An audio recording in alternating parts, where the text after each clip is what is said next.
Me llamo Cristina, vivo en el barrio de Ruzafa, tengo mi negocio y mi vivienda enfrente de la iglesia de San Valero. Las noches en Ruzafa se están convirtiendo en algo insufrible para los vecinos, lo cual tú llamas a la policía local y la policía local ignora la llamada. Es una zona de botellón, se han gastado una cantidad de dinero en poner bancos y al día siguiente da pena. Es un problema acuciante y un problema grave, porque hay mucha gente joven que con mucho esfuerzo se ha comprado pisos aquí, entre ellos mis hijos, y están emigrando de Ruzafa.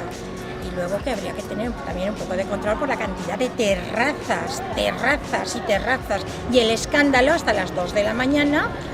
Me gustaría muchísimo tomarme un café con Joan Calabuig, porque pienso que la persona que se ganara el barrio de Ruzafa tendría ganado su sillón en el ayuntamiento. Pienso que Joan Calabuig podría hacer aquí una obra fantástica, que podría empezar a hacerla ya y que tiene mucha gente detrás que le ayudaríamos.